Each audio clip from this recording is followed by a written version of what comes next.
Welcome to Your Family Dog, a podcast dedicated to helping families love living with dogs.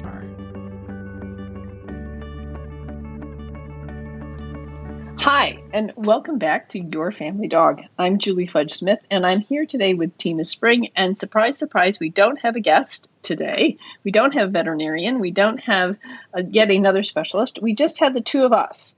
And I thought we haven't really spent a lot of time talking about Tina's very unique dogs, her Potcake Dogs, which are from the Bahamas. So I thought we would spend an episode talking about a little bit about them and how she got them and the origin of Potcakes and what it means to have a dog that is perhaps a domestic dog, but maybe not a domesticated dog. Kind of the same. So she got a twofer, both a domesticated and an undomesticated group.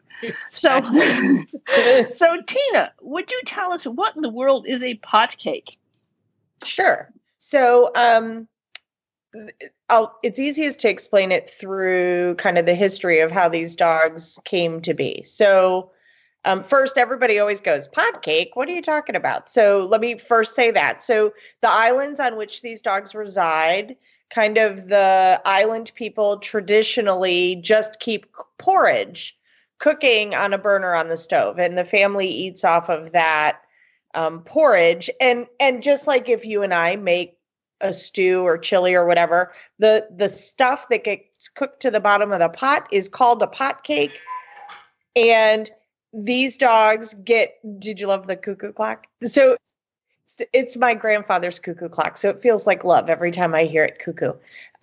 So when you get down to the bottom of the pot, the island people chip that cake out of the bottom of the pan and they toss it to the dogs that reside on their property, hence the name Potcake. And so my two are from Turks and Caicos, though Potcake can come from Abaco. They can come from any of what was originally considered the Bahamian island chain. They can come from Grenada, Puerto Rico, lots and lots of islands. And it is really fascinating. I'll talk about how they came to be, but it is really fascinating to me that when we look at feral dog populations kind of around the world, they homogenize down to this really predictable animal.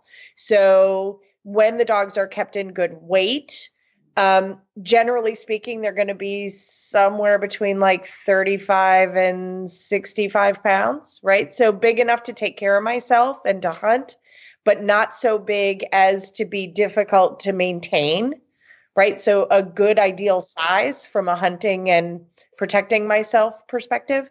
I will say that my experience of the Potcake is they're very easy keepers. And what I mean by that is that their systems are really efficient. So one of the biggest issues I see most often is that the dogs are pretty overweight. People are overfeeding them because if you compared and contrasted this really efficient dog, if you fed it what you fed the average American dog, that dog's going to be pretty fat.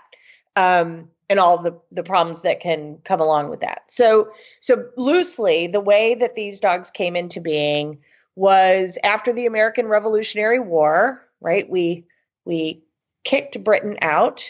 The Crown said to loyalists, people who still wanted to be British citizens, hey, if you don't like those upstart Yankees, pack up your households and come to the Bahamian island chain and we'll give you land and you can stay loyal to the Crown. And so what appears to have been mostly Southern plantation owners packed up their slaves and their livestock and their dogs and their families, built ships and took seed and cows and horses and pigs and took them to the island chain and staked a claim and started their new life there. And that included all of the variety of dogs that make for what you need on a plantation. So a hound, something that retrieves, maybe something that droves or herds a little bit, maybe something that does some ratting, something that maybe has a little bit of a protective influence, right? So loosely, we would say like for today's standards, we would say there's probably a little bit of terrier in there, thinking more in terms of like Jack Russell or Feist. There's some hound, right? So traditional Southern hounds, maybe something labbish, right? Or German Shepherdish, but that's about what we're looking at. And often if you visually are looking at these dogs, you can kind of see hints of those traits showing up. So sadly, the Caucasian people did not have a resistance to malaria. And so lots of them then left the island. So they left the things that they couldn't immediately escape with. So that meant the dogs. And that's where really, for me, the Potcake story begins, because now we have these dogs who are on islands, so limited resources, and they're in competition, not only with other dogs, but also with the humans, right? If I'm worried about catching the same chicken my dog is worried about catching, that is going to result in a contentious relationship. So, unfortunately, the human did not, we're a pretty vicious species, I think, or at least can be when stressed, right? When being forced to fend for ourselves, like there's a reason there's a whole bunch of us and no Neanderthals, right? And so we're kind of vicious as a species, right? So the dogs and the people have not had a super friendly relationship, and so that when I think in terms of feral dogs, these are dogs who their fear responses are really, really big. And they make the error that everything is a dragon versus the sweet average, puppy raised in someone's kitchen who defaults to everything is my best friend. Right. Right. Which I found really interesting. If I may interrupt real quick, one of the things I find interesting is that you have to figure that there was a generation that after the white settlers had left, and now there's sort of this there's this real tension, if not kind of war for resources between those who remain and the dogs, right? So these dogs develop through experience a fear response to humans. Absolutely. And so it seems to me that you've got two things going on here. One, those who have the strongest fear response to humans are the ones who are most likely to be successful and to breed, so that you are actually selecting. There's a natural selection for that fear response. But I also am beginning to look at sort of microgenetics, and there might also be the influence of the actual fear itself changes some of the genetics for future generations. So you've got it working in two different ways. So you have this dog who has sort of the natural selection for the dogs who are fearful, the ones who are most likely to survive, sort of your classic evolutionary pressures. But there's also this internal change that happens. And so I find that to be really interesting. The result being several generations of dogs who have survived because of this particular trait. Well, and the history is, I don't think any of us are happy about the history, right? Like none of us are defending it, but we also had the people who were left on island, many of them, they were slaves or ancestors, their ancestors were slaves. And so I think many times dogs are used, we see this throughout history, dogs are used to control humans that are, who are being treated as a lower class, right? So, well, think about the plantations in Brazil in the rise of the Fila Brasileiro, which was used, the breed, South American breed used on plantations to control populations of slaves. Right, to keep people from, trying to run away. So I think on the flip side of it, we also, to be fair to the humans, also have all that same genetic stuff. Absolutely. Right? Absolutely. That they have learned to be wary of the dogs and that the dogs are dangerous. And so there are some really amazing organizations on islands who are doing amazing, great work about kind of the human piece of it, that we ought not be menacing these dogs, that spay neuter and vaccination and what it means to really humanely work with this population of dogs. And then tons of dogs are being shipped off island, which I think for lots of people is controversial. And for those of us who get to cuddle with one are like, woohoo. But they are really, really different dogs. Once again, pointing out the fact that there's always unintended consequences to any given action. Nothing is actually pure good or pure evil. Usually, there are things that people are doing to try to make the best of a bad situation or a difficult situation. There are going to be consequences that are going to make some people happy and some people unhappy. But there's rarely the perfect solution. So there's some good stuff, right? They don't have rabies on island, so. Nice. There's not a big, huge risk that we're versus importing from some other locations. There's some really big risks of bringing some really terrible diseases. We don't have that. And Ehrlichia is here already. So it's not even, you can't even blame importing these dogs on Ehrlichia showing up in the United States. It was here already. That's right. So that's not a concern. One, by the way, a concern that on forums I hear about all the time, like, oh, you're bringing in all these, tropical diseases. And I'm like, okay, well, if you researched a little bit, you'd find out that's poppycock. Now, I will say that really fascinating is that we see much more often cases of hypothyroidism, which is really fascinating, right? Because we have an island or individual islands that these dogs are on. So you have a relatively static population of genetics, as well as a place where the things that stress thyroid are also growing pretty consistently.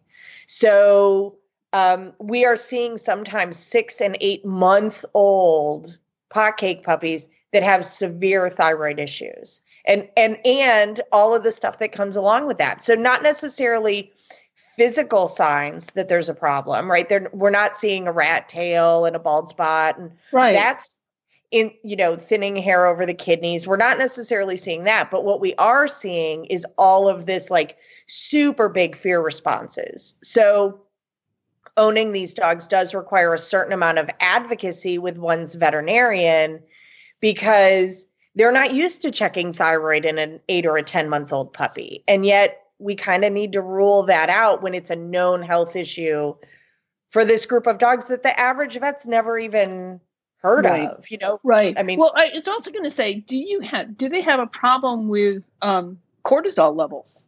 Do they tend to have elevated cortisol levels? So I don't know that anybody's testing for it. I would assume so. I would assume so too.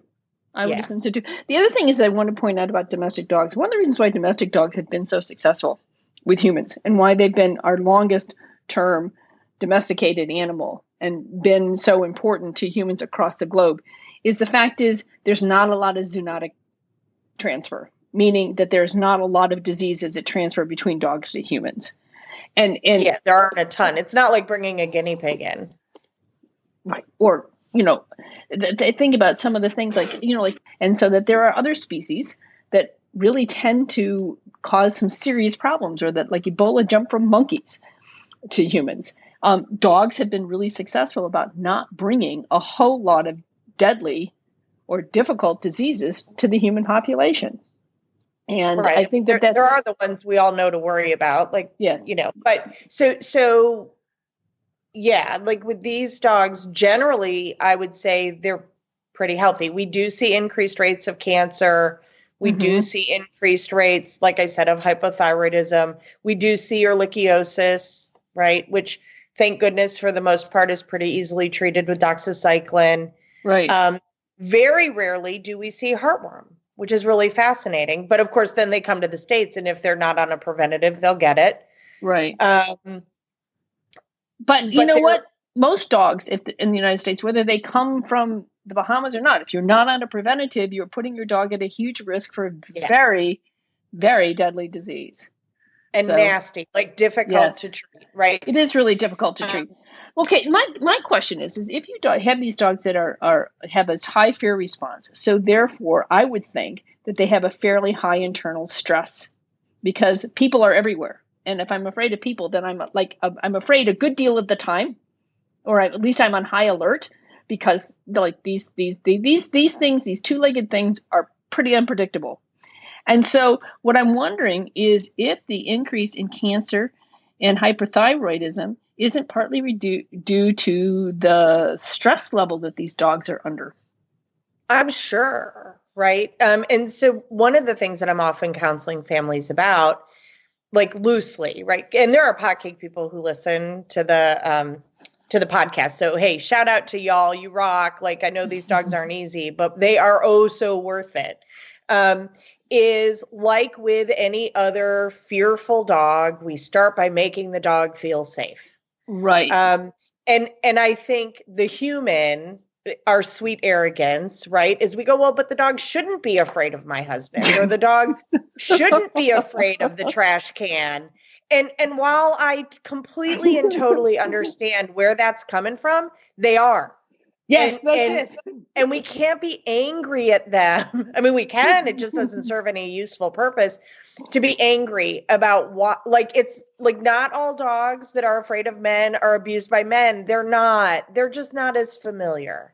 Right. And guys are really different. Joyfully different. Right.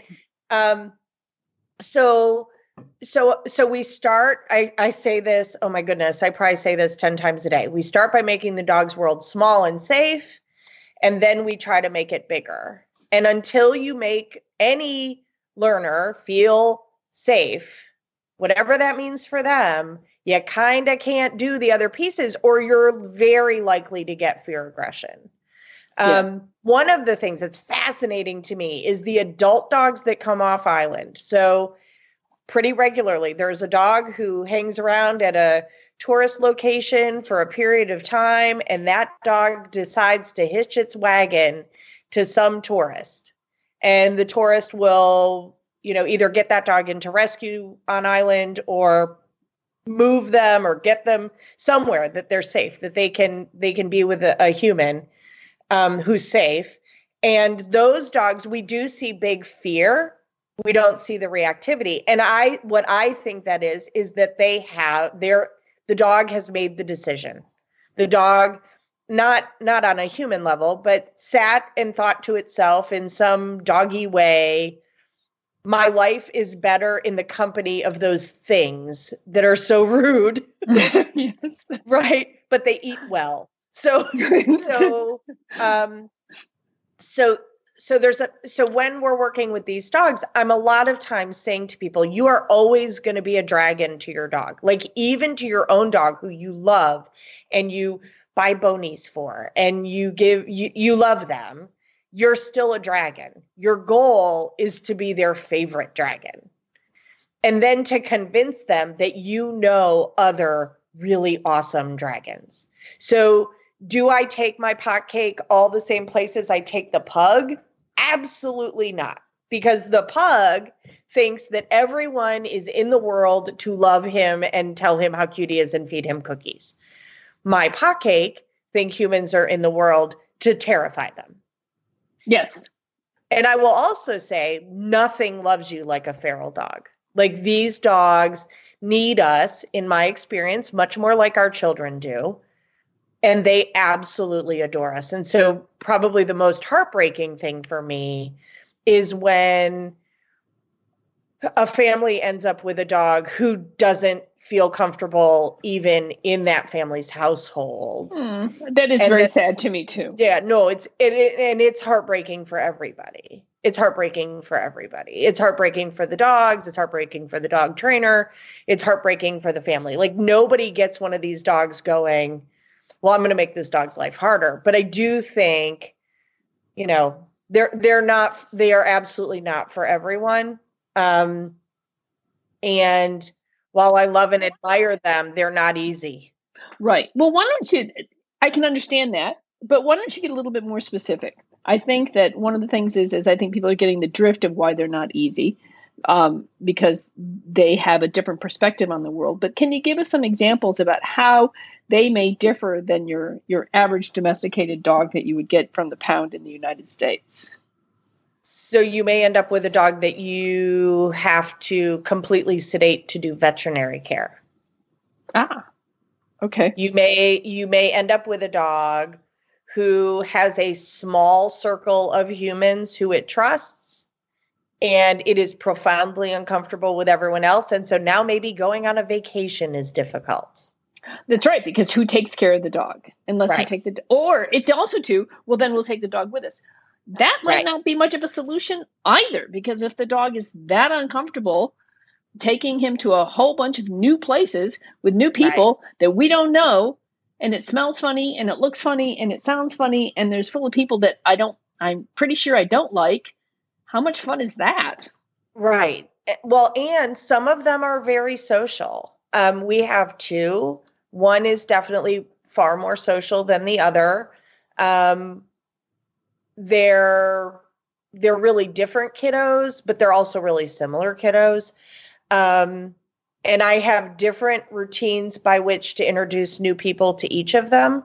Mm-hmm. The issue is when you start doing trigger stacking, right? When it starts to be new people and invasive handling in a new place with weird smells and weird sounds, and the amount of work it takes to get through all of that following the dog's lead is really difficult. So where I see people really, truly struggle is they've always had a typical, lab mix or German Shepherd mix that they could take everywhere and they could trust with everyone. And now all of a sudden they've got one of these dogs where that doesn't work. It just doesn't work. And there are some that are super social, right? There are, absolutely. They're just more resilient.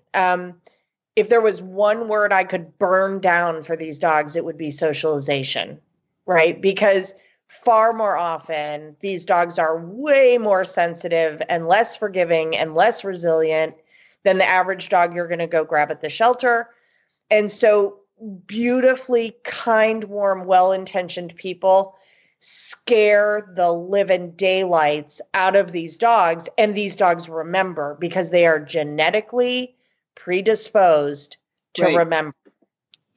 And if you scare them, they're not going to forget and they're not going to trust you the same way. That's right.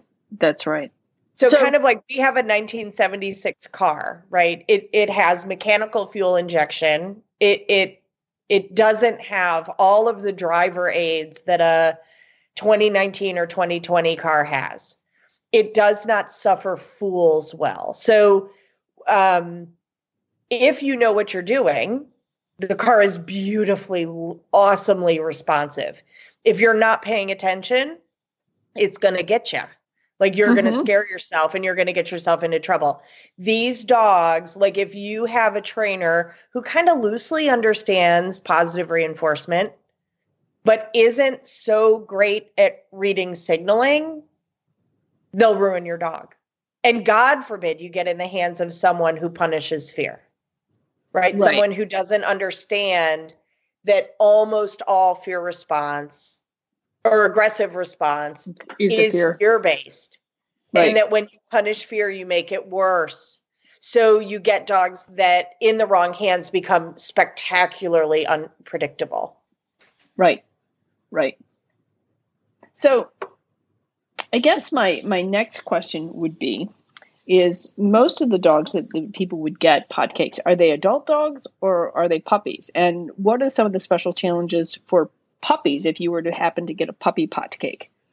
So, most are puppies. Most are flown off island. The big thing will be that the traditional puppy class is probably going to be too much too fast, though it might be great, right? Cortisol levels seem in these puppies to shift earlier. So think more in terms of like an Australian Shepherd puppy or a German Shepherd puppy versus an Irish Setter, right? Which arguably at 17, their cortisol levels haven't shifted yet. Or the pug, right? Who I think cortisol levels shift at 6. So you want to talk a little bit about what you mean by cortisol shift? Sure. So socialization is not something you do. It's a developmental stage. Mammals, when they're born, are not afraid of anything, or they wouldn't approach their mother who needs to caretake them, or their father. I suppose there are some species where dads take a big role in caretaking. Seahorses. There you go. Seahorses, right? So So prime socialization, which is what in the dog world most of us are talking about, starts when puppy's eyes and ears open at about 3 weeks and continues until cortisol levels shift in the brain. And that seems, the research I've read, maybe what you've read is different, says loosely that that's going to happen between 11 weeks and 27 weeks. Right. On average, 16 weeks. Right. And that when that door closes, when cortisol levels shift, you're no longer in prime socialization. Meeting and experiencing new things is no longer as easy. It's not front weighted to a positive. Instead, It's front weighted, in my experience, to a big negative. And yes, I'll give I would agree. An example. Right. So when we have little kids, right, that first year you set them on Santa or the Easter Bunny or the team mascot's lap, and you get amazing cute pictures, Mickey Mouse, right? You get amazing photos. If you try to repeat that experience a year later, it's like you're feeding them to a dragon. Yes. Right. So little kids don't go from it's super easy to experience new things to typical to like you and I meeting a new thing. They don't. They swing back and forth to these opposite extremes. And dogs, in my experience, do that too. So it's why the puppy goes from sitting and watching the thing that they're not sure about to barking at it and closing the distance, or barking at it and running away. Right? Right. So once those cortisol levels shift, then you are left with classical conditioning, counter conditioning, Right. desensitize, take things more slowly. Right. So great trainers and behavior professionals are empowering families to read their individual dog stress signaling so that they're, to a certain extent, following that animal's lead of, Right. Are you feeling comfortable? Are you feeling confident? To help them stretch a little bit. People who are less skilled, not less well-meaning, by the way, just not as skilled. Yeah. They've lived their life, their experience has been with dogs that are more resilient. They could get a little bit messy about it. And so they're not always so good at reading those stress responses. And those stress responses are really, really important, especially in these dogs. But in any breed that we tend to view as more fragile, more sensitive, dachshunds, Chihuahuas. I think German Shepherds are extraordinarily sensitive. Shepherds, absolutely. I would say actually pretty much all the herders. Yes. Right? Yes. Because you have to be a little sensitive of something. Right. But the other thing is these are dogs who are also, not only are they supposed to be a little bit afraid of it, but they are trained to watch very carefully for signals from those animals that they are watching. So they're watching all kinds of other dogs, and they're watching people, and we read things really well. And, I'm sorry, but I'm really thinking that there's an alarm here. And I don't know why you people are not seeing this, because did you see what that dog did? That dog lip licked at me. It's like it's a 911. Yes, it's like the dog had a treat. So I'm really not thinking that the lip, but no, I mean, it's better to be safe than sorry, because if he lip licks again, it could mean that, these dogs are just hypersensitive. And you have these people who say, I don't understand. Well, why? And I'm like, I don't know why. I just know that he is. And we have to start with where the dog is, not where you think he perhaps ought to be. Right. And I will say, so for example, when my old dogs passed away, I needed, both for me personally, but for my business, a highly social dog. I needed one. And I could pull on the Potcake's nose as long as I want to. They're not going to suddenly become elephants. So I went to a specific breed rescue for a breed pug that, generally speaking, are, if anything, overly social, maybe perhaps foolish and obnoxious in that regard sometimes. I wasn't concerned for a moment that I had the sophistication and skill to train the dog. I didn't care if the dog was well trained or not. I cared if the dog was social.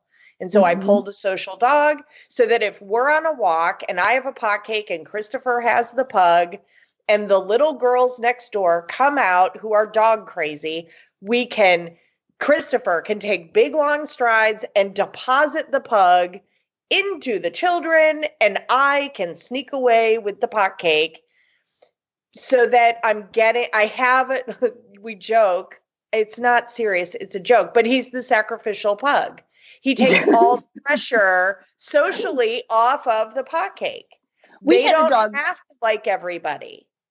Yeah, we had a dog like that too, that when we had, we used to call him our Confederate trenching setter because we found him in a Confederate trench on the Chancellorsville battlefield near our house in Virginia. And he was some sort of Gordon setter Cocker Spaniel mix, loved everyone. Whereas our Toller at the time, our Nova Scotia Duck Tolling Retriever, was very leery. So it was great because I'm not big on extendo leashes, but we used to put Rebel on the extendo leash so that when we would encounter people, we could let Rebel go ahead and meet people, and we could hang back with Molly and, kind of see if she was willing to move up to meet people or not.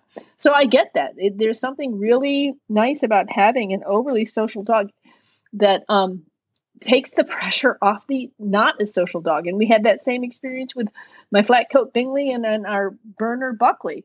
Everybody would swoon over Buckley, and he loved it. And Bingley just hung back with me because whether he liked people, he wasn't the same way. And then people say, "Oh, I'm so sorry. You're beautiful too." And Bing's like, "Whatever, we're out on a walk. This is serious business." And it's nice to have that pressure taken off of you and the dog that doesn't want to be the center of attention. And that's absolutely fine. Right. And what I would say is almost all of the Potcake I've worked with, and I've worked with quite a few over the years now, they mature really slowly. So Marco is 6. He really feels like a 2.5-year-old dog. Okay. Like, that weird, they're kind of adults, but they're kind of not. And they're still really flexible in behavior. I would absolutely say that that's true of this dog. I personally, my working theory is that his anxiety is high enough that it slows down learning and maturity. That development is just slowed by worrying about, every little, blade of grass. So managing arousal and learning how to teach these dogs to have what I joyfully refer to as a spam folder. Like these dogs don't have a spam folder. They are answering all of the emails, even the ones about erectile dysfunction. And these boys were neutered a long time ago, right? Like they've never even been to Nigeria, and yet they are laboriously responding to every email that the environment sends them. So teaching these dogs, and actually Suzanne Clothier has written beautifully on this subject, just seasoning the dog and giving them measured exposures where they take in experience and go, oh, so maybe it's not a 911.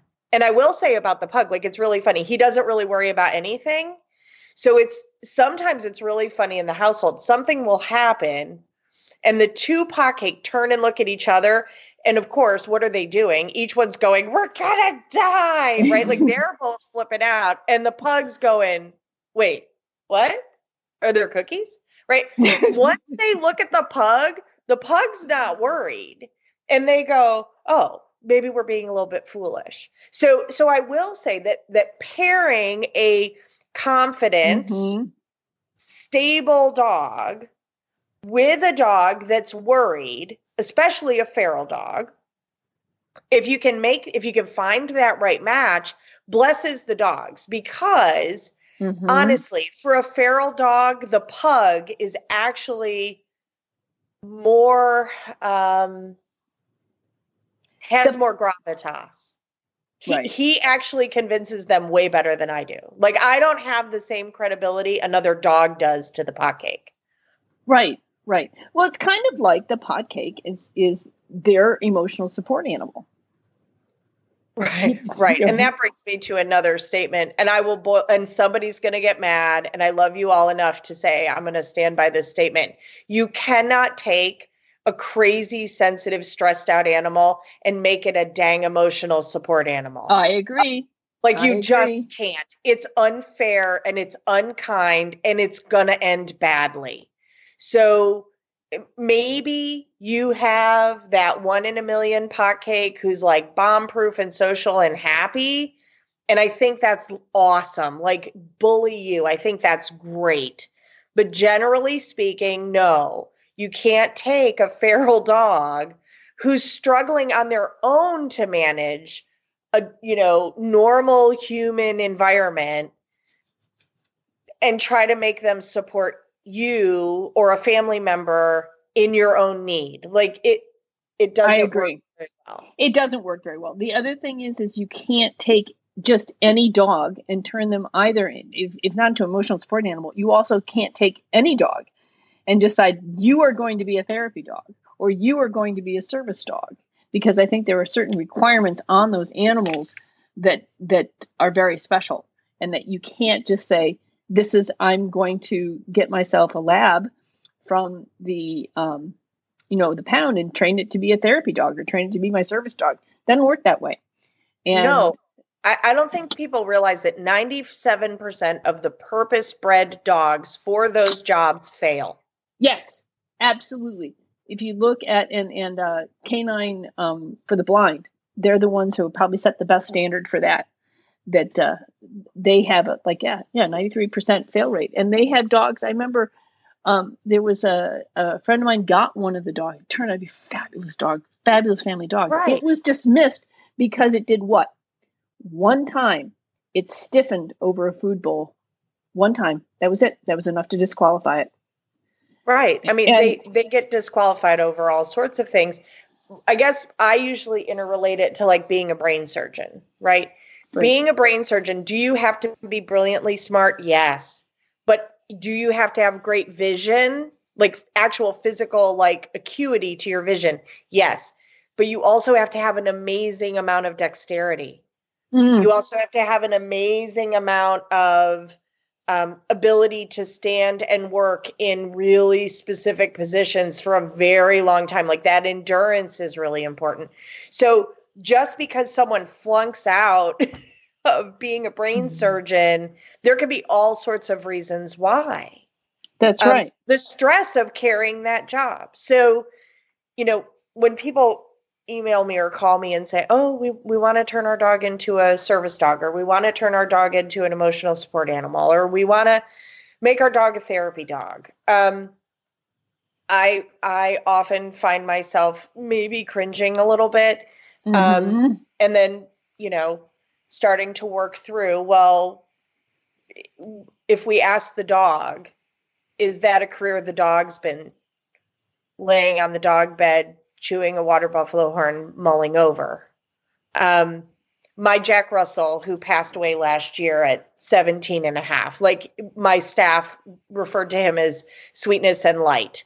As up until he was about 18 months old, he went everywhere. Whoosh, whoosh doors didn't bother him. We could go to nursing homes. He would let everybody and their brother throw a ball for him, and he'd jump on their laps if they asked him. And he really, really enjoyed it. And then one day, something crashed and fell over. And he got worried. And that's all it took. And within 3 or 4 visits, even with conditioning, even with my handling skill, he said, you know what, this isn't for me. And I said, okay, well, then you don't have to do it. Yes. If I have in my heart that heart of service to go to retirement homes or read with kids or whatever, then what I would tell the average family is go find a dog who has those attributes already. Right. And add that dog to your household, because that dog, the dog who will sit and listen to your granddaughter read or color for 5 hours, not every dog's going to be comfortable doing that. Right. So lots of them like, I'm going to go look at squirrels. Right. Which, having read for hours with my granddaughter, sometimes I just want to go look at the squirrels. So, and I'm a grandmother. So you're like, could you color a dog? Yeah. So she asked me to draw pictures for her, and it was very sweet because she had me draw a bunch of unicorns, and then she decided she wanted to take them home. And I was just at her house the other day, and she hung them up in her room. Plus, she insisted that her mom and dad hang up one of them in their room. So anyway, that was kind of that's neither here nor there. But I guess what it boils down to is that the Potcakes are a very special breed, and you have to understand what you're getting into before you would be able to adopt one of these dogs. But I think the bigger thing I don't think you ever really know, right? Like any puppy, you're buying potential. Like when you guys were looking for Clemmy, when you were looking for Zuzu as a puppy, you got a puppy, right? And I didn't with Zuzu. Zuzu came to me. Okay. Yeah. No, you don't know how Zuzu came to me? This is kind of my Bingley, my beloved flat coat, died of cancer in 2016, and I was a total wreck. And so my husband, bless his heart, he gets lots of husband points for this, looked at me and went, you are one heck of a mess. So he took me to Ireland for 2 weeks to demess me. It kind of worked. I think I might fake the wounding. That's right. Anyway, so we get back. I'm kidding. And we're dogless at this point because his dog had died of cancer in January. And so I called the breeder to ask her what her breeding plans were for flat coats because I knew I had to have another flat coat. And she said, well, she was talking, and actually Bingley's sister was being bred, and so that was very tempting. But she said, I do have this other dog, and she's about 16 months old, or at that time she's about 14 months old. And I've decided I can't breed her. And I kind of, I have enough dogs.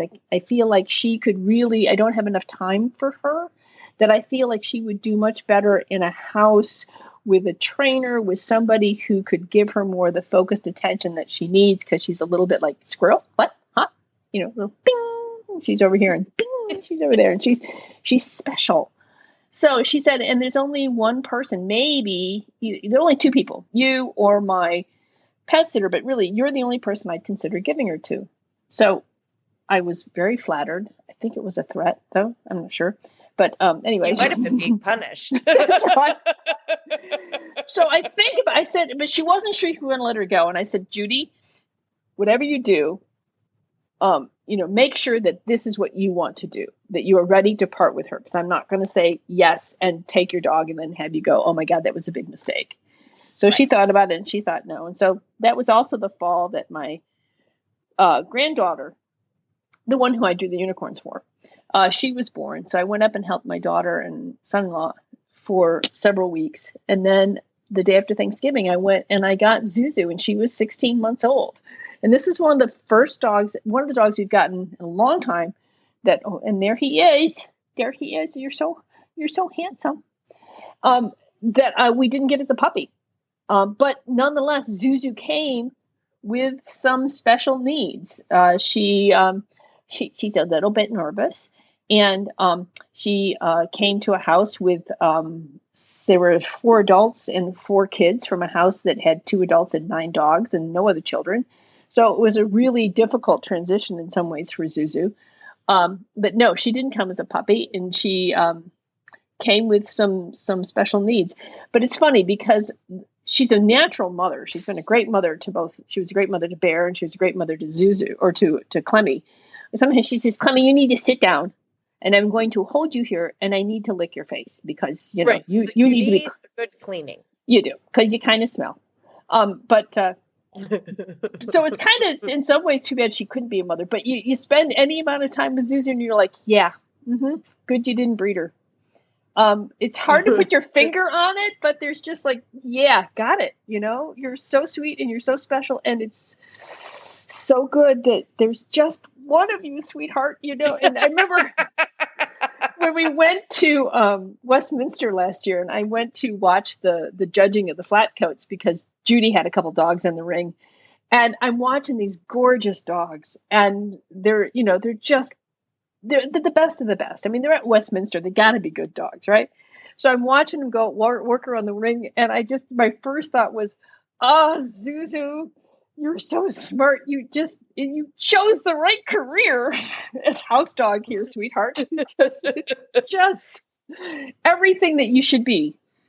And, but my favorite story about the flatties at Westminster, which I probably told before, I'm going to tell real quick, is flatcoats' tails never stop moving. They're always waving in the breeds, right? Wave, wave, wave. And they're the happiest of the breeds. I love them that way. So they were all in the ring, and they're all looking at their peoples, and they're all smiling, and their tails are all going at the same time. And then one looks, and his tail stops, and everybody looks, everybody's tail stop. You can count 1, 1,000, 2, 1,000, 3, and then they all look back, and the tails start going. The order has been processed. Yes. So anyway, no, that's how I got Zuzu. But yeah, Clemmy was definitely, we searched for a puppy, and it's although you give the specs to the breeder and what you're looking for, it's always a bit of a crapshoot. It is, and honestly, a traumatic event will change that puppy forever. I don't care what any behavior pro tells you. You can change. You can, just like a single traumatic event can change any human forever. Correct. Even with the best of support and the best of caretaking. And honestly, like we don't know what makes some kids fall on their bike and never get on a bicycle again, and what makes other kids wipe the dirt off, lick the blood off, and get back on their bike and ride right away.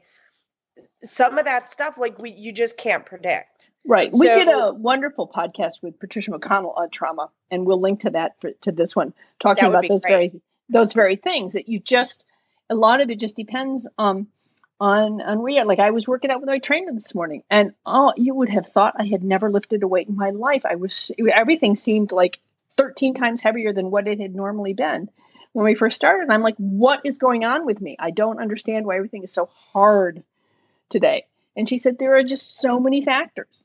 There's just so many factors involved. And it just, that's the confluence for today. Tomorrow may be very different.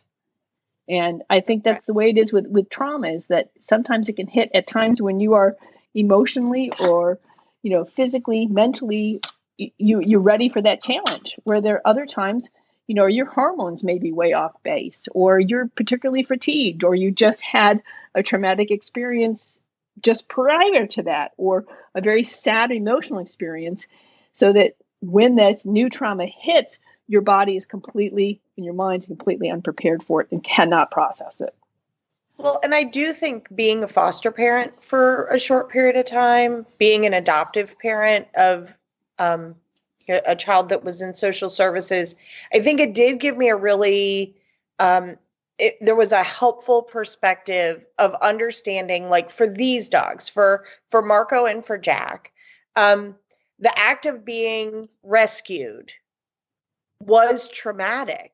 Now, am I absolutely eternally grateful that some amazing human beings coalesced together to rescue these two puppies, for them to, come and lay on my bed and cuddle me? Absolutely.